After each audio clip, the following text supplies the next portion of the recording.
درود پڑھیے گا بآواز بلند تر صلوات۔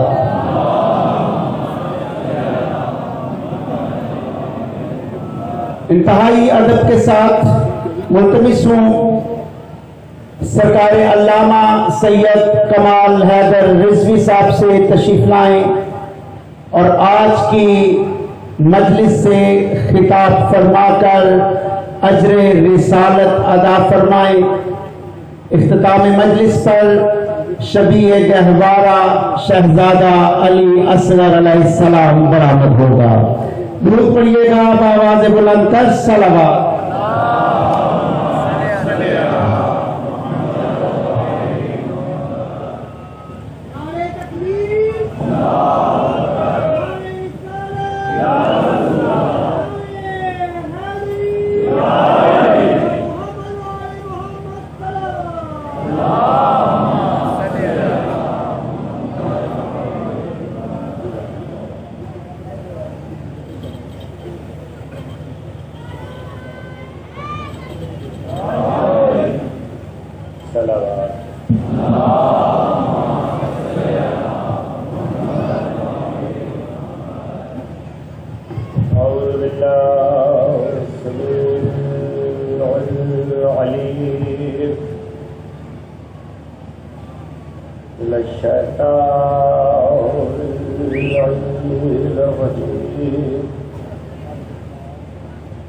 بسم اللہ الرحمن الرحیم الحمد للہ علی ما نبا ولہ الشکر علی ما نبا سلام قدم بالغور لعمل ابتداها وسبوغ آلاء الأزداء الصلاة والسلام على عبده ورسوله الذي اختاره قبل أن أرسله وصفاه قبل أن اصطفاه واجتباه قبل أن ابتعثه إلى الخلائق بالغيب مخلولة وبنهاية العدم مخلولة سيدنا ومولانا بالقول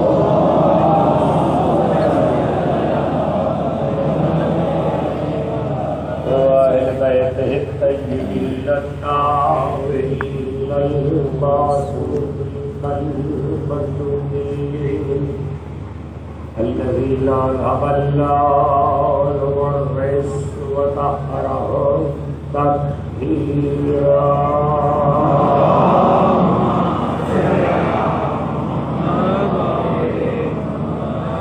وعلى حبيب الله الذي لا ينفع وحجة الله التي لا تخفى على دل المشتهر والمهدي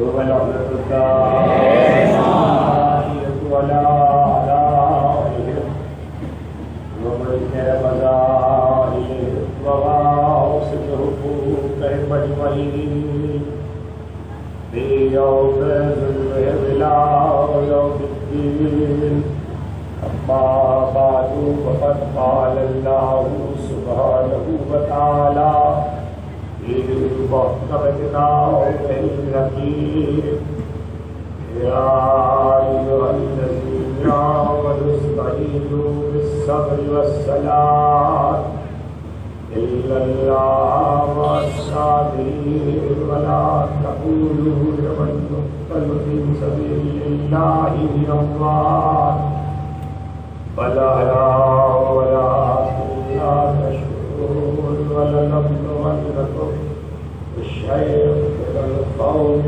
والجوع والنقص من الأموال والأنفس والثمرات وبشر الصابرين الذين إذا أصابتهم مصيبة قالوا إنا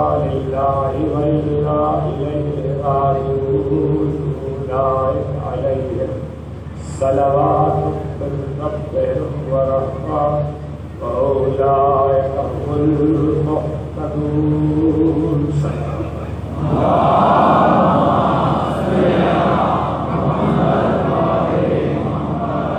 ایک مرتبہ صلی اللہ علیہ وسلم.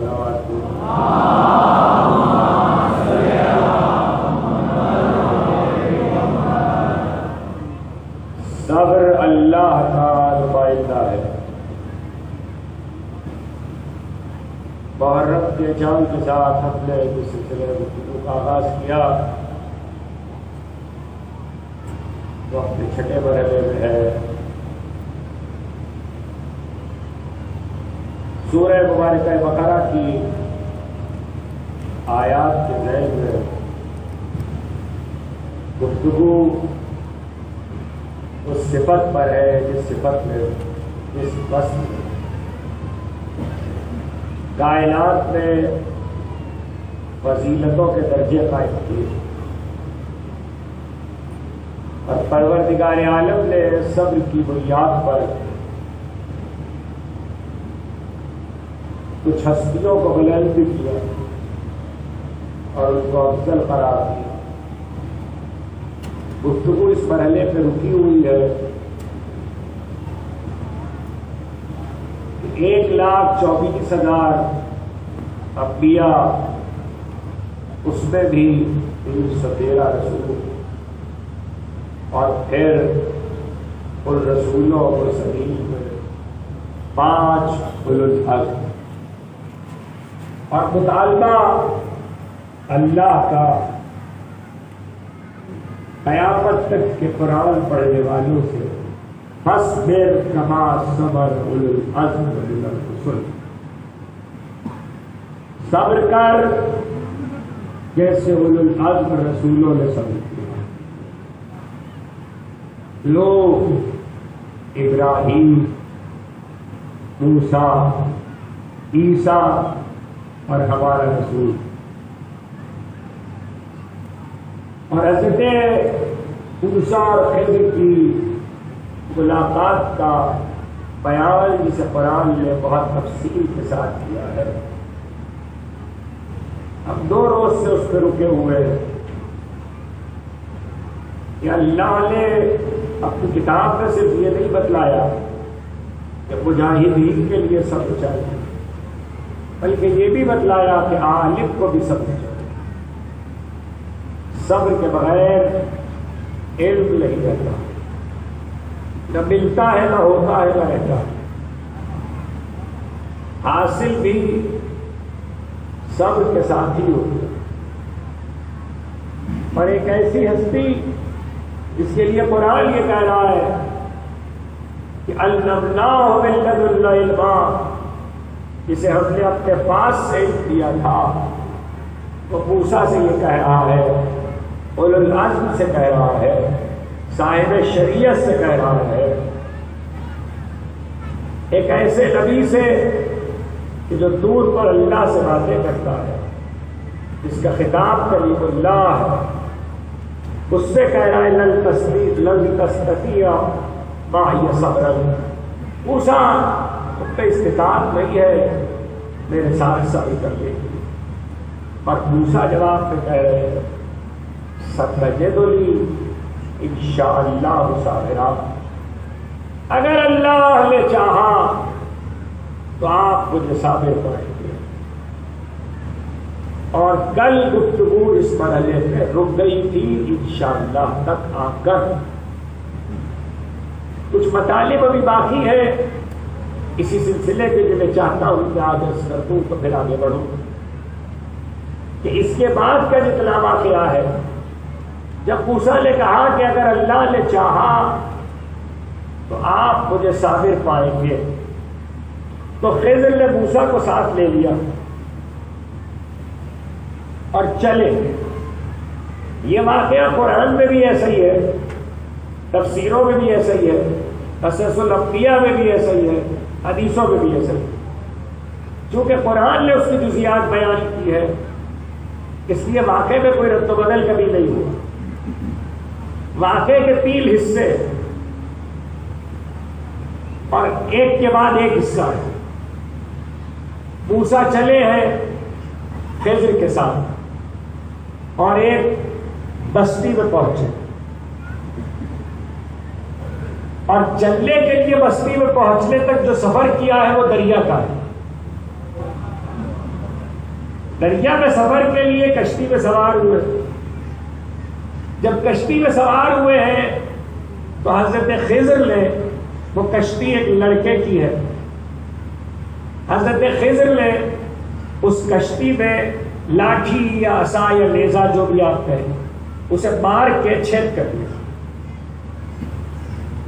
بہت اچھی کشتی تھی, نئی کشتی تھی, لیکن چھید کر دیا. چھید کر دیا تو کشتی میں عیب پیدا ہو گیا. اچھی خاصی بے عیب کشتی میں عیب پیدا کر دیا. آپ تو سبحان اللہ کہہ رہے ہیں, موسیٰ نے کہا یہ کیوں کیا؟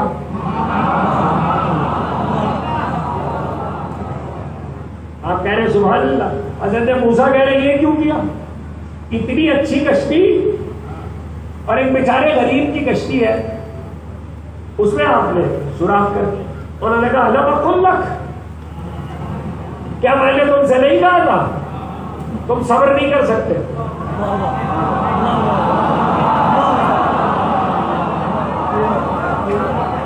کیا میں نے تم سے نہیں کہا تھا کہ تم میرے ساتھ صبر کی استطاعت نہیں رکھتے؟ معاملہ کسی کی کشتی کا ہے, فکر حضرت موسیٰ کو ہے, تب بھی کر رہے ہیں حضرت خضر. قیامت تک کے لیے قرآن کے پڑھنے والوں کے لیے اتنا آفاقی مسئلہ بن گیا کہ اس میں ہدایت کے پہلو آ گئے. اللہ نے اسے قرآن میں رکھ دیا, پڑھتے رہو, سیکھتے رہو, علم کی باتیں بھی ہیں, صبر کی باتیں بھی ہیں. اب جب کہا کہ کیا میں نے تم سے نہیں کہا تھا, کہنے لگے اب نہیں کہوں گا, اب نہیں کہوں گا. پھر بات آگے بڑھی, چلے. اب جو چلے تو ایک بستی میں آئے. بستی میں جو آئے تو بستی والوں نے سلوک اچھا نہیں کیا. نہ کھانے کو پوچھا, نہ پانی کو پوچھا, بس سلوکی کی. وہاں سے نکلے تو بستی, ظاہر بستی میں کہہ رہا ہوں کھلی ہوتی ہے, لیکن جو چھوٹے شہر ہوتے ہیں ان کی بھی دیواریں اور دروازے ہوتے ہیں. تو بہرحال اس علاقے کی دیواریں تھیں. دیوار دیکھیے, ایک جو دیوار گر رہی تھی, خستہ ہو رہی تھی, کچھ دن میں گر جاتی. حضرت خضر نے وہ دیوار اٹھا لی, بنا دی. حضرت موسیٰ نے کہا پوری بستی نے سلوک اچھا نہیں کیا, آپ نے انہی کی دیوار بنا دی. جنہوں نے برائی کی ان سے اچھائی کر دی. انہوں نے کہا الم اقل لک, میں نے نہیں کہا تھا.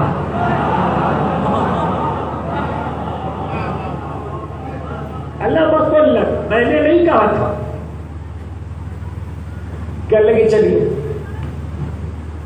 اب نہیں ہوگا, اور آگے بڑھے. تو اب مسئلہ یہ تھا کہ ایک لڑکا, اس کو حضرت خضر نے قتل کر دیا. اب تو حضرت, ابھی تک تو دیوار تھی, ابھی تک تو کشتی تھی, یہ آپ نے کیا کیا؟ ایک لڑکے کو قتل کر دیا. حضرت خضر نے کہا اللہ بقل لک, بس حاذا فراق بینی و بینک. قرآن کہتا بس موسیٰ اب حق پہ اور تم پہ جدائی ہے, اب حق پہ اور تم پہ جدائی ہے. اس سے پہلے کے بات آگے بڑھاؤں, واقعہ تو قرآن میں رکھا ہوا ہے, راز اس کے جو بھی رہے ہو, اسباب جو بھی رہے ہو, ایک اولو العزم پیغمبر ہے, کلیم اللہ ہے, صاحب کتاب ہے, صاحب شریعت ہے. حضرت خضر وہ ہے جو نہ نبی ہے, نہ امام ہے, نہ رسول ہے. 1400 سال میں ان کا اسٹیٹس طے نہیں ہوا. قرآن کہہ رہا ہے علمناہ من لدنا علما, ہم نے انہیں اپنے پاس سے علم دیا تھا. اور وہ ایک عمل کر رہے، دیوار بنا دی، کشتی میں چھید کر دیا، کشتی کو عیب لگا دیا، لڑکے کو قتل کر دیا، تو یہ اس پہ سوال اٹھ رہا ہے اور سمجھ میں نہیں آ رہا کہ یہ کیوں کر رہے ہیں۔ ارے اللہ کسی کو اپنے پاس سے علم دے تو اس کے افعال و اعمال سمجھ میں نہیں آتے تو باب العلم ہو کیا؟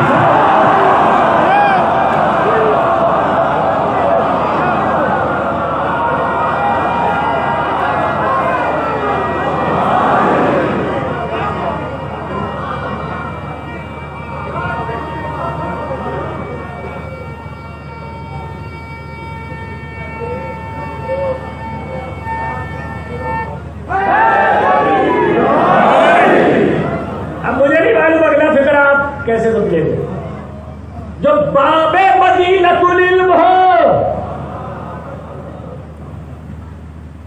رسول کا یہ نام مدینۃ العلم وعلی بابها، جب تک یہ واقعہ قرآن میں رکھا ہوا ہے، علی کی 62 سال کی زندگی اور حدیث اعلیٰ مدینۃ العلم کو سامنے رکھتے ہوئے علی کے کسی فعل اور قول پہ کوئی قیامت تک نہیں کہہ سکتا یہ کیوں کیا۔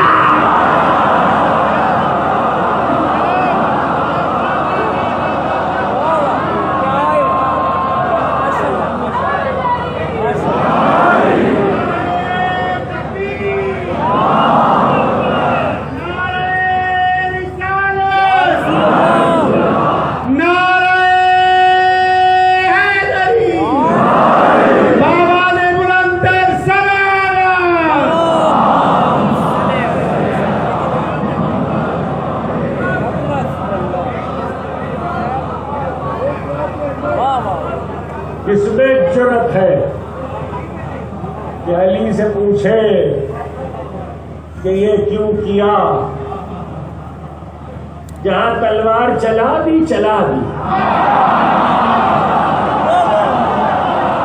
اگلا جملہ مجھے نہیں پتا، جہاں تلوار چلا دی جسے چھوڑ دیا۔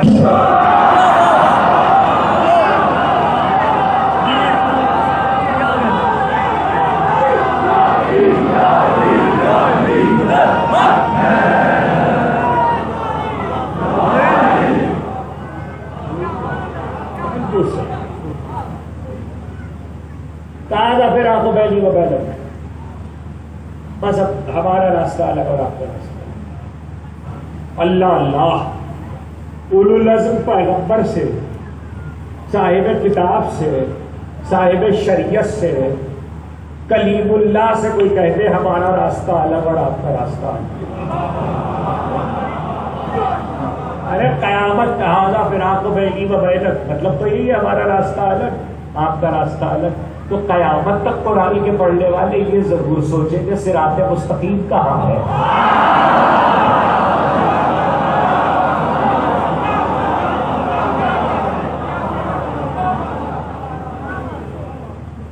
ہدایت ہادی ہے، حضرت کلیم اللہ ہادی ہے، ہماری جانیں فدا، خدا کے نبی ہے بھیجے ہوئے، لیکن قرآن جو سمجھا رہا ہے وہ دنیا سمجھے۔ علم کا اور صبر کا مسئلہ، بات تو صبر پہ رکی ہے۔ ہاں اے موسیٰ، اب چونکہ فراق ہو گیا، آپ جا رہے تو وجہ سنتے جائیے، وجہ سنتے جائیے کہ میں نے کیوں ایسا کیا۔ تو پہلے میں وجوہات سنا دوں پھر آئے ہوں گے آپ کو۔ تو لیکن وہ جو کشتی میں نے چھید کر دیا وہ اس لیے کر دیا کہ کشتی ایک بچے کی تھی، نوجوان لڑکے کی تھی، اور نئی اور تازہ اور سلامت اور اچھی کشتی تھی، لیکن جس دیش کی طرف جا رہے تھے وہاں کا بادشاہ ہر نئی اور اچھی چیز کو ضبط کر لیتا،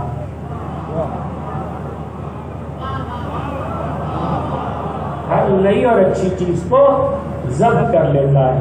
تو میں نے کشتی پہ عیب پیدا کر دیا تاکہ بادشاہ نہ لے اور بچے کی ملکیت بچ جائے۔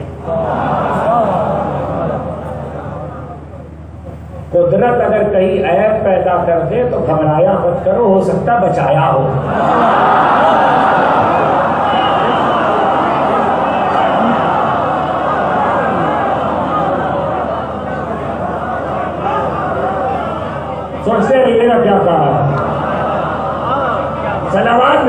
محمد و آل محمد۔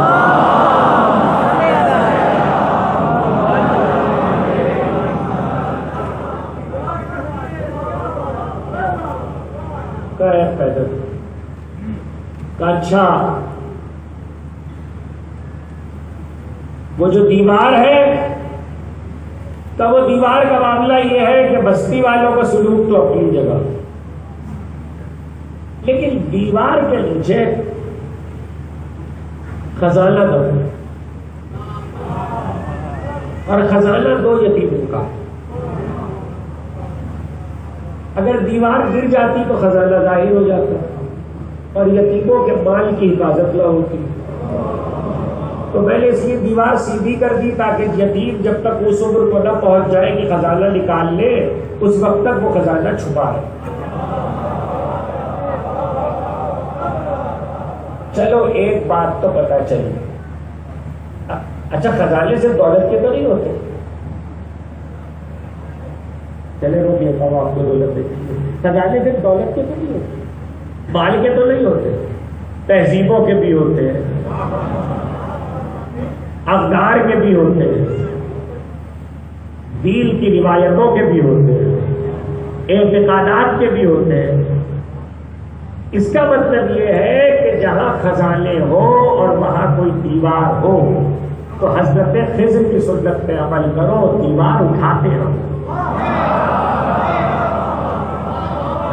سوچتے رہنا کیا تھا، دیوار اٹھاتے رہو تاکہ خزانے محفوظ رہیں جب تک کہ خزانے کا وارث نہ آ جائے۔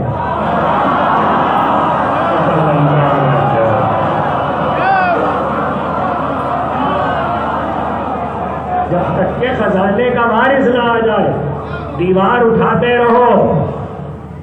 اچھا، اور وہ جو لڑکے کو قتل کر دیا، کیا وہ لڑکا نافرمان تھا خدا کا اور کافر، اور اس سے اس کے والدین کو اذیت پہنچنے والی تھی، اللہ نے اس کے بدلے میں اسے دوسری اولاد دی، بہتر اولاد دی، تو اس لیے قتل کر دیا۔ کافر پہ تلوار چلی، لڑکے پہ نہیں چلی، کافر پہ چلی۔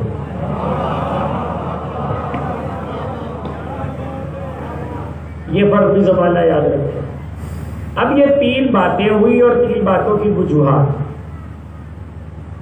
اب قرآن کیا کہتا ہے؟ پورا واقعہ قرآن یہ کہتا ہے کہ حضرت خضر نے جب موسیٰ نے وجوہات پوچھی اور جانے لگے اور کہا کہ وجوہات سنتے جاؤ، تو پہلا فقرہ ایک لفظ ہے، بس اسی لفظ پہ روکو، فَأَرَدْتُ أَنْ أَعِيبَهَا، پہلے ارادہ کیا، پہلے ارادہ کیا کہ میں کشتی میں چھید کروں۔ یہ پہلا۔ اگلا فَأَرَدْنَا أَن يُبْدِلَهُمَا رَبُّهُمَا خَيْرًا مِنْهُ، ہم نے ارادہ کیا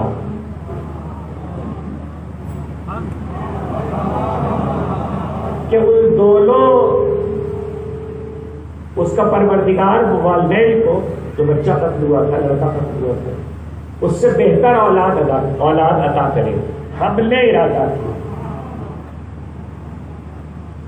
اور اب رہی دیوار، فَأَرَادَ رَبُّكَ يَبْلُغَ أَشُدَّهُ، موسیٰ تیرے پروردگار کا ارادہ تھا۔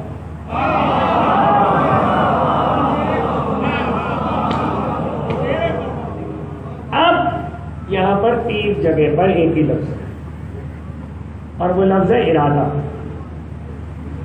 ایک جگہ خضر کا ارادہ ہے، ایک جگہ خدا کا ارادہ ہے، ایک جگہ ہمارا ارادہ ہے۔ ہم کون ہیں؟ اللہ اور خضر۔ یا ہم سے مراد کون ہے؟ اللہ اور خضر۔ تو اب ارادہ ہے لیکن تین قسمیں ہیں ارادوں کی۔ ایک ارادہ خضر کا ہے، ایک ارادہ خدا کا ہے، ایک ارادہ دو لوگ. پہلے ارادہ سمجھ لیجئے تو پھر میں اس کے سیغوں تک آؤں. یہ جو ارادہ ہے اس کے بارے میں آپ نے یہ سنا ہے کہ قرآن کیا کہتا ہے؟ اذا اراد شیئا ان یقول له کن فیکون. اللہ کا ارادہ، ہمارے ارادے کے آپ نے ابھی ارادہ کیا، اسے عمل میں ڈھلنے میں بہت دیر لگی، ہو سکتا ہے کئی برس لگ جائے.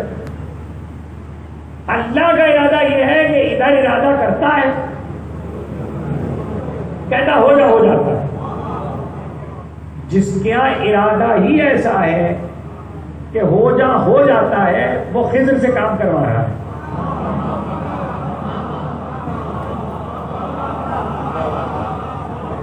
جس کا ارادہ ہی ایسا ہے کہ ہو جاتا ہے، وہ خضر سے کام کروا رہا ہے. اللہ ارادہ کرتا دیوار سیدھی ہو جاتی، خضر سے کروائی. اس کا مطلب یہ ہے کہ ارادے کرتا ہے،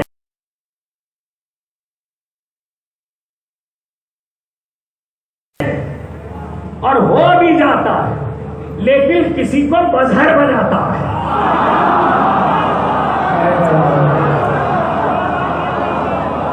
کسی کو مظہر بناتا ہے. تو اگر مظہر سے ارادے کو ظاہر کر کے ارادہ پورا کروا دے تو اس سے توحید پہ حرف نہیں آتا، خدا کی خدائی خطرے میں نہیں پڑتی. خدا کی خدائی تو تب بھی خطرے میں نہیں پڑی جب خضر کا ہمارا ارادہ ہے.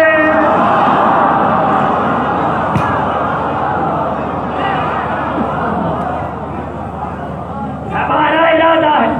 اب دوسری بات یہ ہے، دو آدمی، اگر دو افراد، میں بھی ارادہ کروں آپ بھی ارادہ کریں،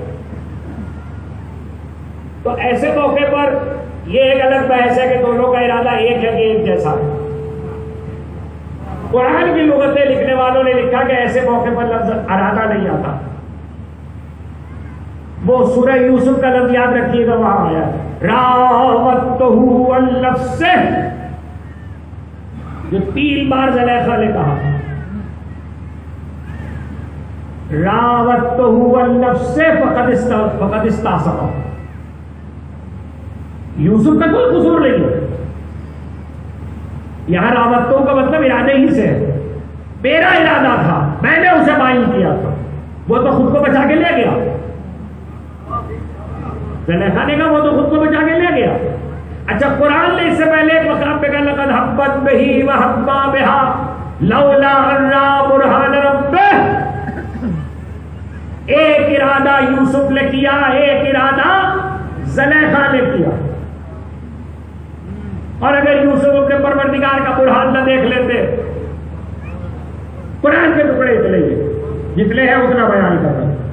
تو 2 ارادے ہوئے، ایک ارادہ یوسف کا، ایک ارادہ زلیخا کا. اب میں کیا سمجھوں؟ زلیخا کا ارادہ تو سب کو پتا ہے کیا تھا، یوسف کا ارادہ کیا تھا؟ کہاں سے لاؤں کہ یوسف کا ارادہ کون بتائے گا؟ دربار میں کہیں گفتگو ہو رہی تھی، آپ کے 8ویں امام رضا علیہ السلام،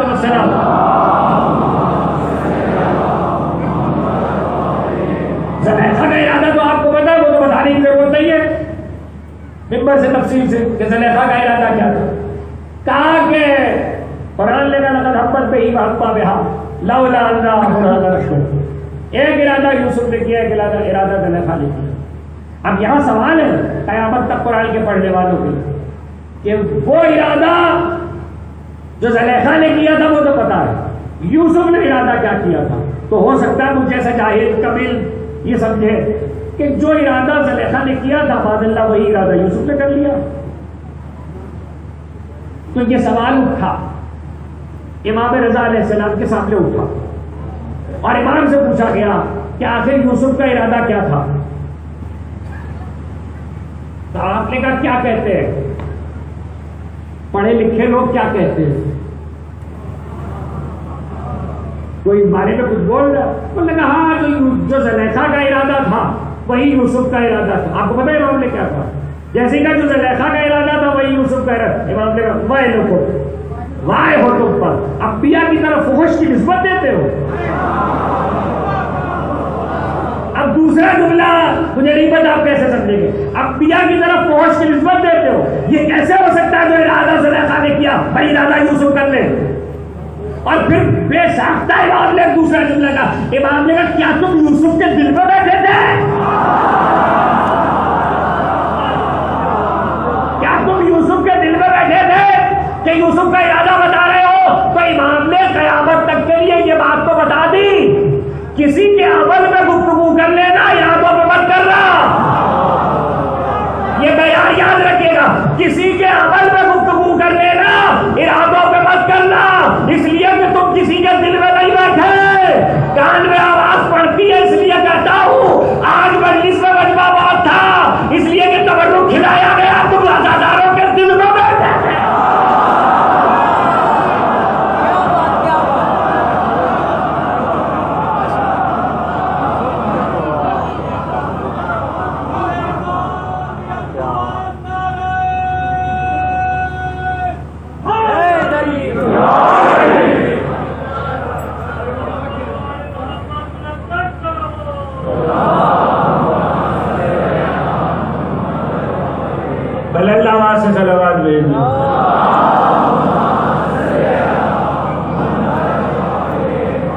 کسی کے ارادے میں حکم نہیں لگایا جا سکتا.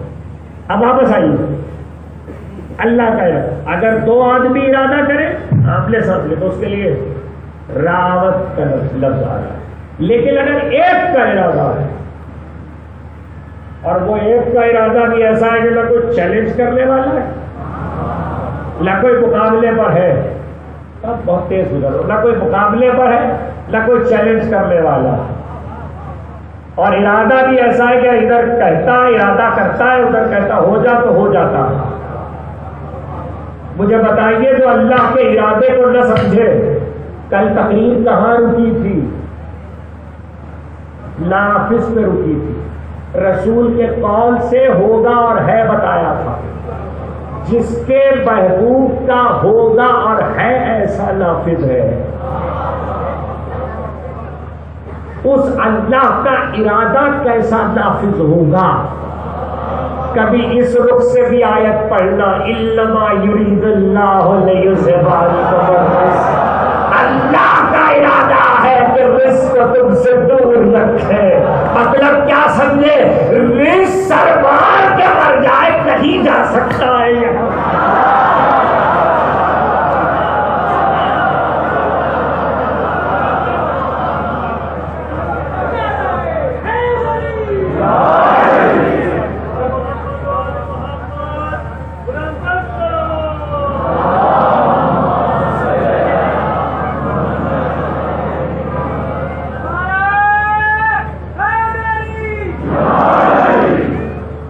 سرمار کے مر جائے کہیں جا سکتا ہے، اہل بیت تک نہیں آ سکتا.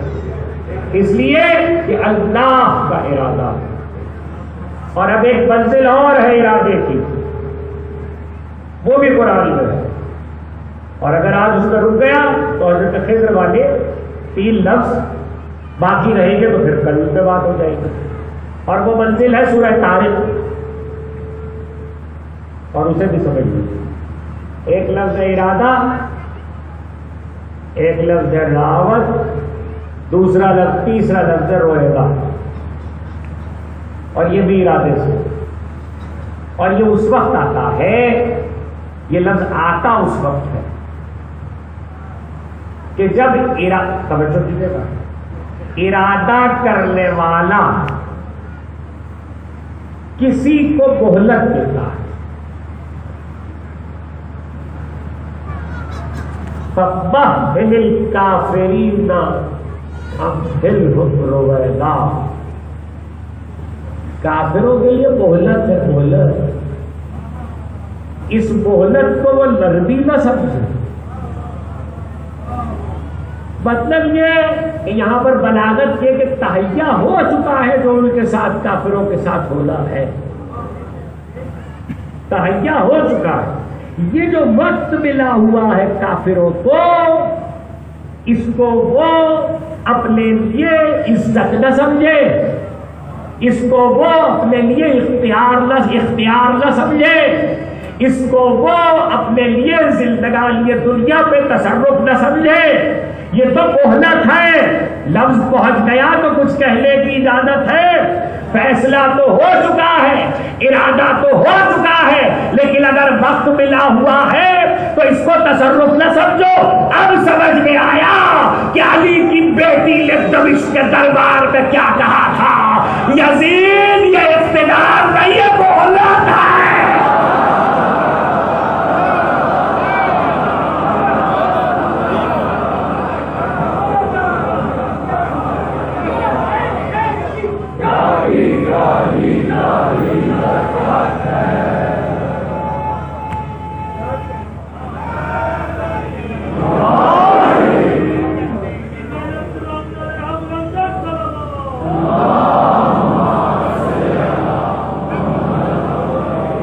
یزید یہ اقتدار نہیں ہے، یہ مہلت ہے۔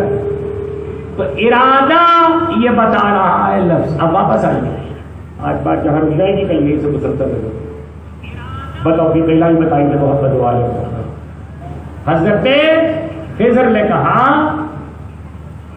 کہ 3 صورتوں میں الگ الگ لفظ استعمال کیا، میرا ارادہ، اللہ کا ارادہ، ہمارا ارادہ۔ آپ سے سوال کروں، جہاں خضر کا اپنا ارادہ تھا وہ اللہ کا ارادہ نہیں تھا؟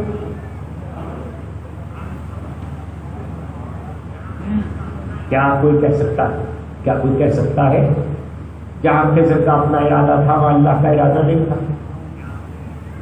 ایسا کیسے ہو سکتا ہے جب علم ہی اللہ نے دیا ہے؟ اچھا، تیسرا پہلو، جہاں اللہ کا ارادہ تھا وہاں خضر کا ارادہ نہیں تھا۔ جہاں اللہ کا ارادہ تھا خضر اس کی مخالفت کیسے کرے گے؟ تو وہ اللہ کا ارادہ ہے۔ اور تیسری جگہ کا ہمارا ارادہ ہے۔ اب 3 مقامات پر ایک لفظ ارادہ رکھ کر خضر نے بتایا، قرآن میں رکھا ہوا، آیات میں رکھا ہوا، بیان خضر کا صحیح مگر آیات میں رکھا ہوا، اور قیامت تک کے لیے قرآن میں ایک اللہ۔ شرک ہوتا تو قرآن میں کیوں ہوتا؟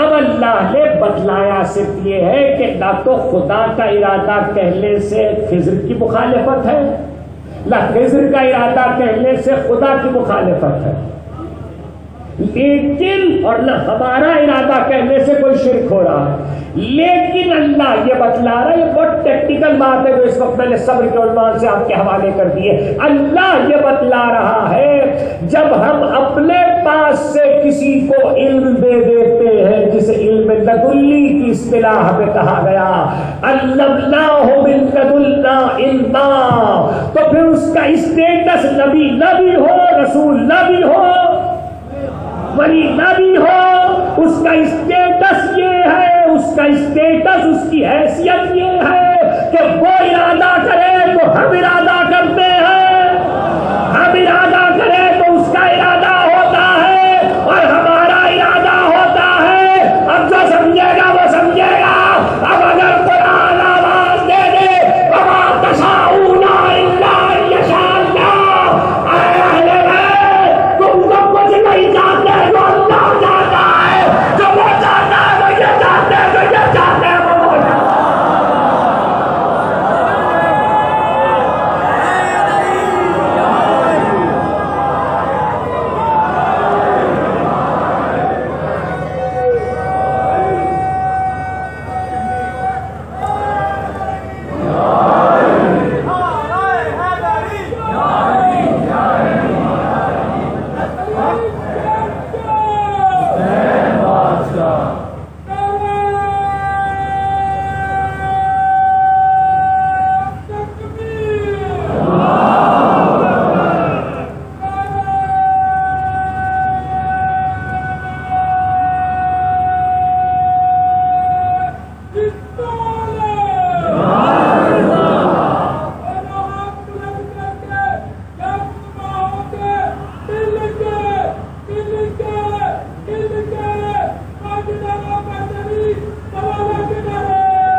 تو دو جملے سن لیجئے، تقریر اس وقت خاتمے پہ پہنچ رہی ہے۔ جنہیں اپنے پاس سے علم لیا ہے، علمناہ من لدنا علما، خضر کو پیدا کیا تو اپنے پاس سے علم لیا اور اس کا اظہار کیا، اور جسے پیدا ہی اپنے گھر میں کیا ہے۔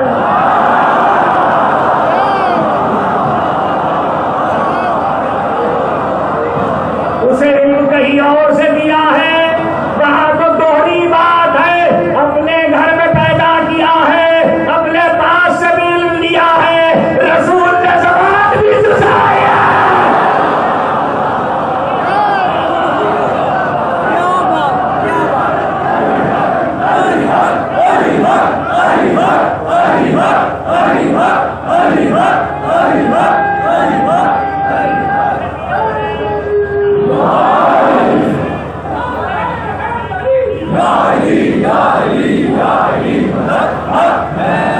اب جو سمجھے گا وہ سمجھے گا۔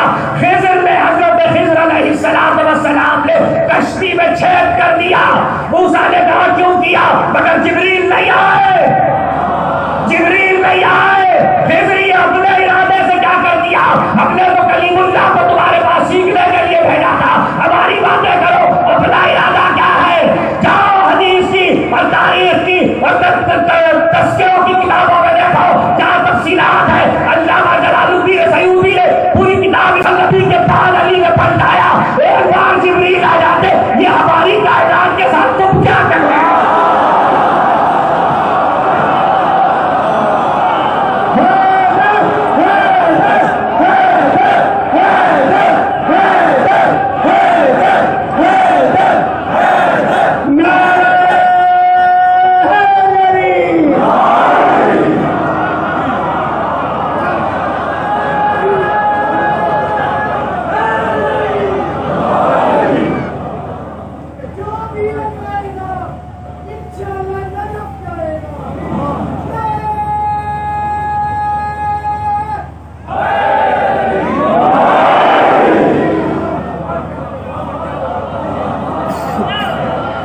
ارے واہ، بنائی حملے، بنائی حملے، یہ قناتے، یہ التزام، یہ سہیل صاحب نے کیا۔ سہیل صاحب نے بھائی میں نے لگائی، بنایا تو پہلے، تقریر تو ختم ہو گئی، جبریل نہیں آئے۔ اب کتنی دفعہ پلٹا اس کو چھوڑ دیجیے، ایک ہی دفعہ پہ بہت ہے، ایک ہی دفعہ پہ بہت ہے۔ جبریل تو کل دیکھیے، وہ تو قرآن میں بیان ہوا ہے، شاید کوئی کہے کہ کل چاند بھی تو دو ٹکڑے ہوا تھا، کل چاند بھی تو دو ٹکڑے ہوا تھا، اس وقت بھی تو جبریل نہیں آئے۔ بھائی وہ محبوب کا معاملہ تھا،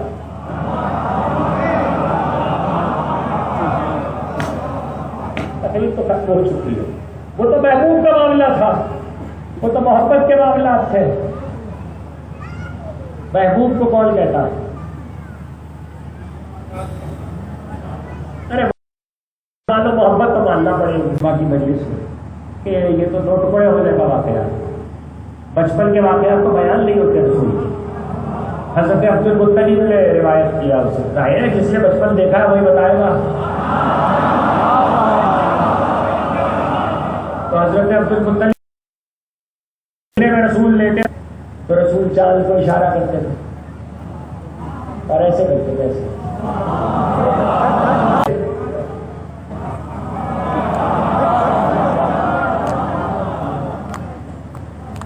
ارے اب جا کے 40 سال کی عمر میں کوئی باپ اور محبوب الہی پہ کیا بات کرے گا کہ اللہ کی بنائی ہوئی کائنات میں تصرف کر رہے ہیں؟ یہ تو بچپن سے چلا رہے ہیں، یہ تو بچپن سے کائنات کو چلا رہے ہیں۔ چاند اتر آتا ہے، چاند چلا جاتا ہے، بلند ہو جاتا ہے۔ کم از کم رسول نے، ختم ہو گئی تقریر، رسول نے بچپن میں ہی یہ بتا دیا کہ دیکھو چاند کی معرفت حاصل کر لو، یہ صرف تیرے اشارے پہ چلتا ہے۔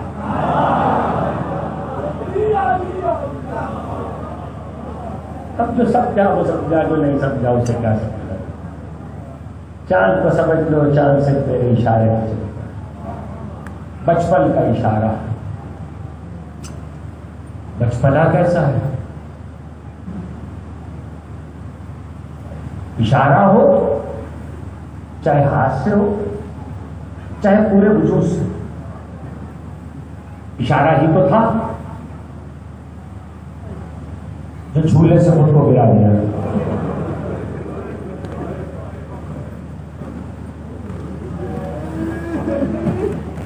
آپ کی آوازیں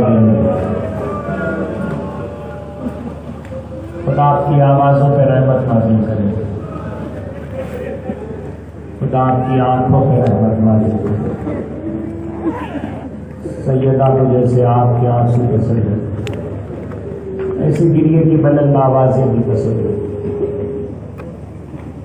صاحب سراج الغم نے ایک روایت یہ لکھی ہے، باقی باتیں تو خیر سب نے لکھی ہے. امام حسین کا ایک طریقہ یہ رہا سفر کربلا میں کہ جب مدینے سے چلے تھے تو میں نے پہلی یا دوسری مجلس میں وہ ناقے اور اسباب تفصیل سے ذکر کیے تھے. تو حسین کا ایک طریقہ یہ رہا کہ 6 مہینے کے سفر کے راستے میں سوداگر ملتے تھے جو مختلف جگہوں سے آ رہے تھے.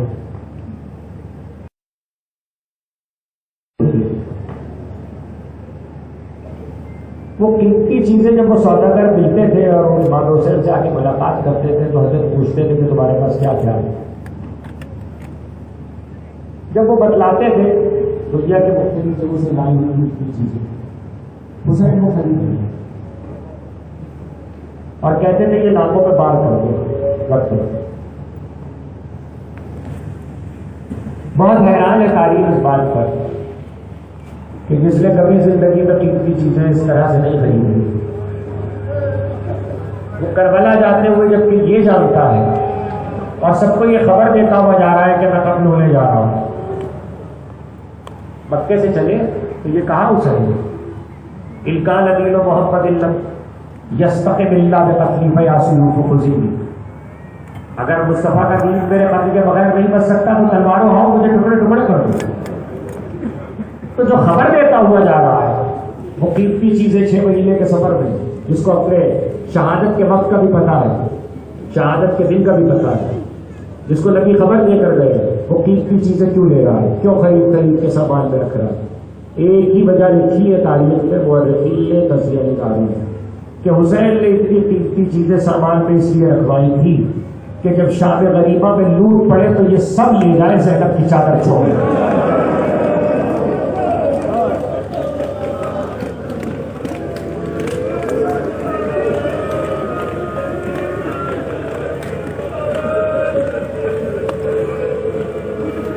خدا آپ کی آوازوں پہ رحمت نازل کرے، خدا آپ کی آنکھوں پہ رحمت نازل کرے.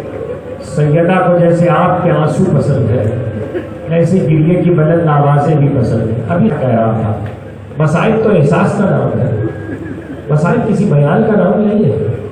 دلوں پہ کیا گزرتی ہے اور کس کا دکھ سن کے کیا گزرتی ہے، اپنے دکھ پہ کیا گزرتی ہے اور کربلا والوں کا غم سن کے کیا گزرتی ہے، اس احساس کا نام ہے. آج تو ذکر ہی 6 مہینے کے بچے کا ہے. خدا آپ کی گودیاں آباد رکھے، خدا آپ کی اولاد کی خوشیوں سے کلیجے ٹھنڈے رکھے. صاحب سراج الغم نے یہ لکھا ہے کہ راستے میں جو چیزیں حسین نے خریدی ان میں ایک سوداگر کے پاس اچھی نسل کے کبوتروں کا جوڑا تھا. امام حسین نے اسے بھی خریدا اور جب خرید لیا تو حکم دیا کہ اسے اس خیمے میں رکھا جائے جس میں علی اصغر تھے، جس میں علی اصغر اور سکینہ ہو. تو پورے راستے میں کبوتر علی اصغر سے مانوس ہو گئے تھے. مجھے نہیں پتا آپ کیسے سنے، پورے راستے میں کبوتر علی اصغر سے مانوس ہو گئے تھے.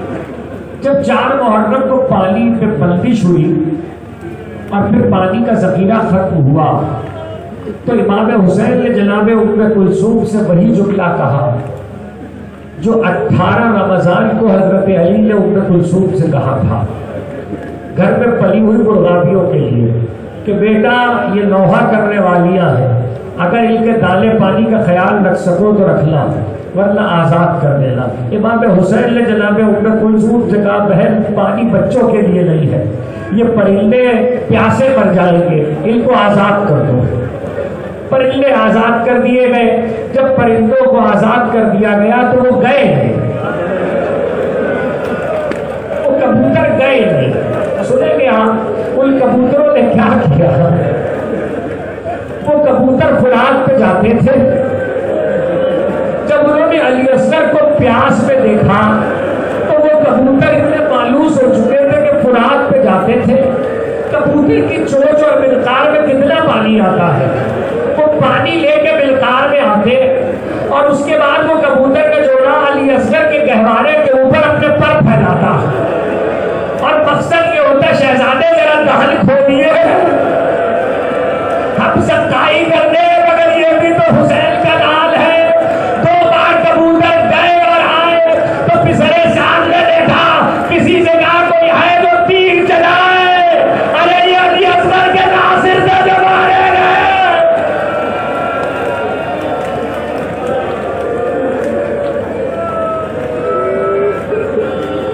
خدا آپ کی آوازوں پہ رحمت نازل کرے، خدا آپ کی آنکھوں پہ رحمت نازل کرے۔ سیدہ کو جیسے آپ کے آنسو پسند ہے ایسے گریے کی بلند آوازیں بھی پسند ہے۔ ایک جملہ سن لیا، دوسرا جملہ سن لو۔ دوسرا جملہ یہ ہے کہ علی اصغر کی ماں جناب ام روان امرؤ القیس کی بیٹی ہے۔ امرؤ القیس 2 گزرے ہیں، ایک عرب کا بہت بڑا شاعر یہ بھی تھے لیکن یہ رئیس بھی تھے، اور رئیسوں کا دستور ہوتا ہے اپنی قوم کے رئیسوں کا کہ وہ اپنی اولادوں کو چاہے بیٹا ہو یا بیٹی اپنے دور کے سارے مروجہ علوم سکھلاتے تھے۔ جناب امرؤ القیس نے ام رباب کو سارے علوم سکھلائے تھے، اس لیے ام رباب کو یہ پتا تھا کہ 3 بھال کا تیر کیا ہوتا ہے۔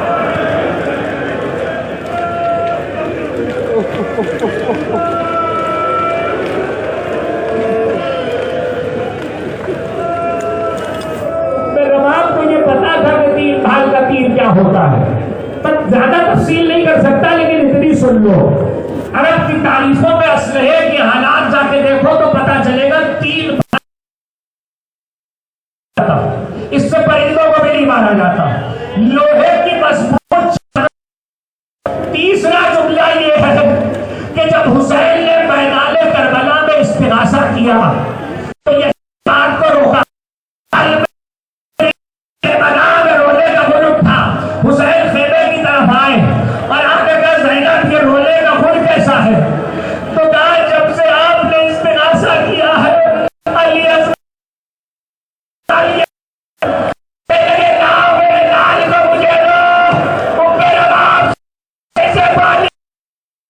رحمت نازل کرے، خدا آپ کی آنکھوں پہ رحمت نازل کرے۔ سیدہ کو جیسے آپ کے آنسو پسند ہے ایسے گریے کی بلند آوازیں بھی پسند ہے۔ حسین علی اصغر کو لے کے چلے، ابا کا دامن ڈال دیا۔ علی اصغر پہ دھوپ بہت تیز تھی، دھوپ بہت تیز تھی۔ فوج یزید یہ سمجھی کہ حسین تھک گئے ہیں معاذ اللہ قربانیوں سے، تو سلحوں کے لیے قرآن لا رہے ہیں، مگر جب میدان میں آ کے ابا کا دامن ہٹایا تو دیکھا ایک کملایا ہوا بچے کے بہانے میں پانی پین کو نٹائے تو خود سے 2 گھونٹ پانی پلا دو۔ پنجاب کی زمین پر رہنے والوں، جب یہاں گرمی پڑتی ہے تو بغیر چوبی کے پاؤں نہیں رکھا جاتا۔ ارے کربلا کی جلتی ہوئی زمین ابھی علی اصغر کو لٹایا ہے۔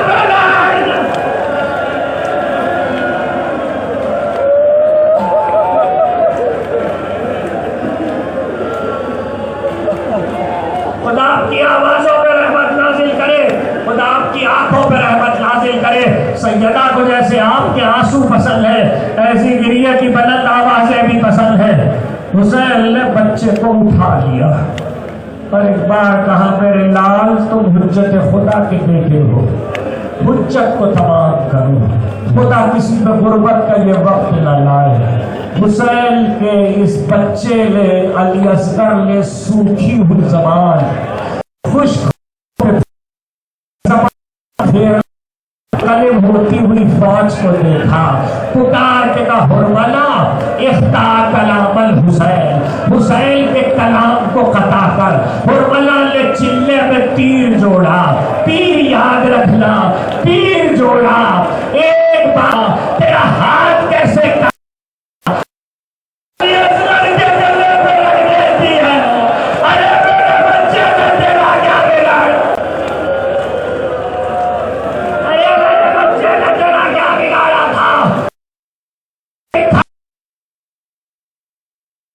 سامنے سے آیا ہے تو حلق پہ آیا، نہیں حلق پہ نہیں آیا، ایک کان کے نیچے سے آیا، دوسرے کان کے نیچے سے گزر گیا۔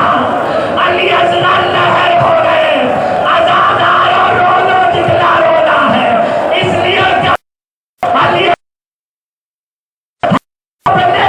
حسین نے آواز دی،